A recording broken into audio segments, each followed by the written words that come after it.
Hey everyone, and welcome to today's video. So something a little different, so it's going to be a bit of talk in this one rather than me doing any jobs to the R56, because I think there's something I need to cover off in terms of a modification that needs to happen to this car, something that I've said in the very first video and I've finally got around to sorting it out. So I just wanted to sort of do a bit of a brief introduction. So one thing to look at is that we've obviously got the Joe modded front lights.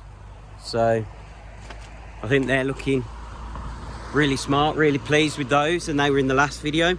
But this video, so we're talking about the old ride height and suspension. So car at the moment is on BC coilovers, so not too bad. There's a little bit of knocking on this car. I don't know whether it's a bad set, whether there's some loose top mounts or something like that, but there is a little bit of knocking. So I thought what I would do is just do a little video for you in terms of what I'm going to do next with the suspension. So this suspension is actually the previous owner's. So he let me have the car early because he didn't get a chance to remove it.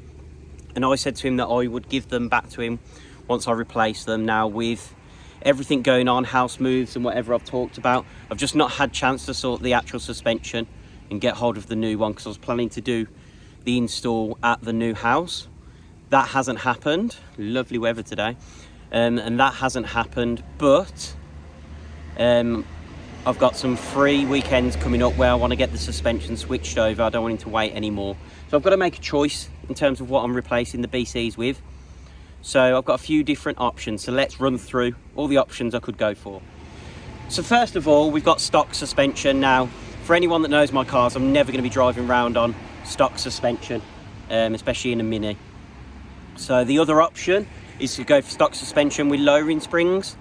Again, for me, it just doesn't give the adjustability. I like the fact I control the ride height and also how comfortable or not the ride is. So you can see here, I do have my cars quite low, so I don't want to really go for lowering springs. I don't think they'll give me the adjustability I need. So that leaves me with two final options.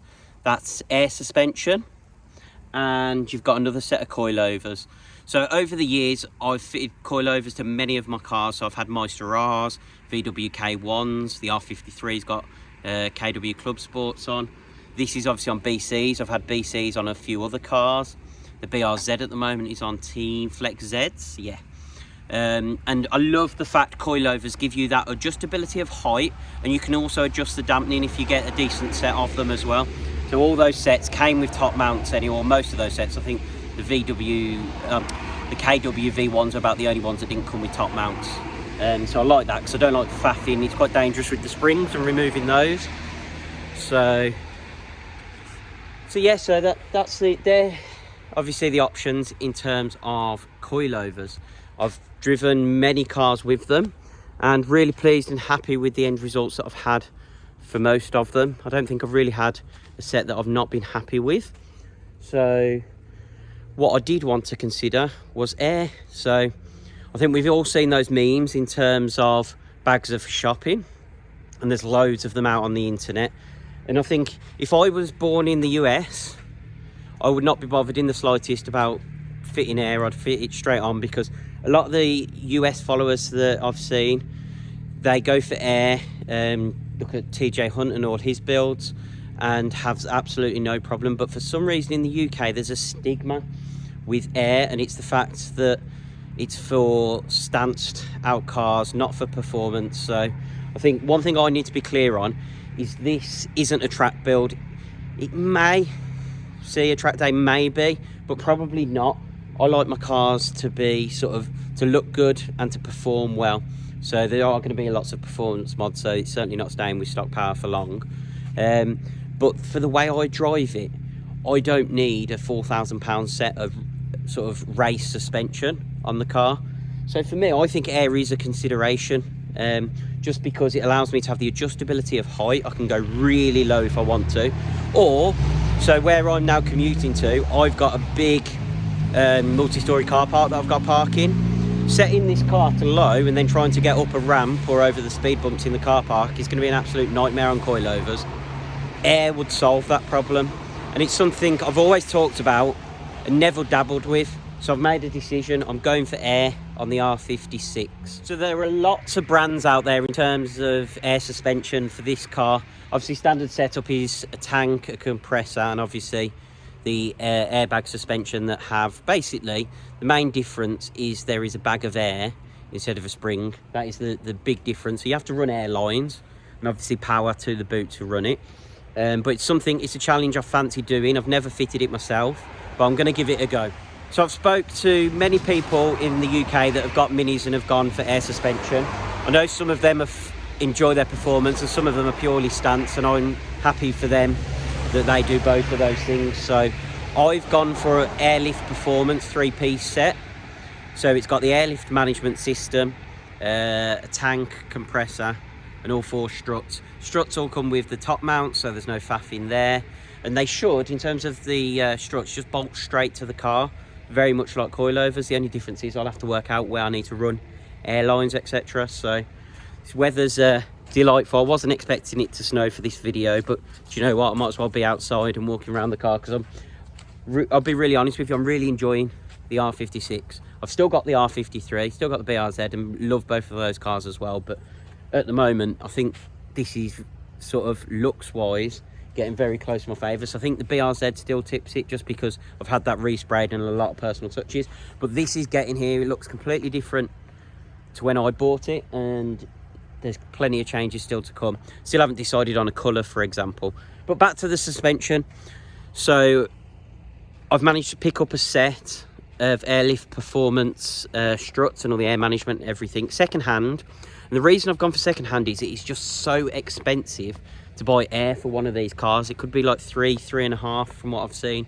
The air management part of it is really expensive. So I've picked up a used set because I don't know whether I'll like it, but me being me, I don't want everyone on the internet to tell me I should or shouldn't have coilovers. I want to make the decision for myself. So I thought it's a safer option, buy them used, and then I have the ability, if I'm not happy with them, I can sell them on pretty much for what I pay for them, not taking that loss of buying a brand new set and selling them on. So I'm going to give it a go. We're going to put the R56 on air and see what it's like. Now, I'm still keeping the wheels. Now, they do definitely need some performance tyres on them. At the moment, they're on T1Rs, which I know aren't the best rated in the world, but they do for what I need at the moment. So I'm not going to go for suddenly stamped wheels or anything like that. The car is staying exactly as it is. It's still got the big brake setup. I'm not going to remove that just to be able to squeeze some wheels on. It is very much, I want it as a sort of a fast road car. That's it. That's what my aim is. It's not a track car. I'm not setting lap times or anything like that. I'm not going to be going to shows and have 3-piece wheels and going for a show and shine type approach. Literally, I just want it to look good and go well, and that's what my aim is. So heard it here first, the R56 is going on air, and I expect it to be on air in the next couple of weeks. So keep an eye out for that video. I'm going to try and cover as much of the installation process as possible. It won't be an install video. This is exactly how you do it, but I'll be giving you hints and tips. So if you decide to go for air, how you can fit it and what considerations you need to take. Then, once I've got the air installed on the car, I'm going to be doing a first drive video after that as well. So there's a few videos out of this at the moment, just so that I can give my honest opinion in terms of my first reactions. And then I'll do a follow-up video where I've done a few miles in it to let you know actually how I get on with air suspension. Is it for me? Is it tricky? I know there's lots of concerns about air leaks and things like that. I've seen things in terms of, is it too soft? Is it too hard? All these things I'll cover in my video, so I'll let you know exactly how I've gone. I'll be as honest as possible, so you guys can make an informed decision if you decide to go for an air suspension setup. So if you like today's video, please hit the thumbs up and hit the notification button and the little bell, so you get alerts when we fit the air suspension and when we do the follow-up videos to those as well. Plenty more to come. I'm on the search for an AEM intake and strut brace as well, so if anyone's got one of those, hit me up and let me know, because I'm after one of those next. Thanks for watching. I'll see you in the next video.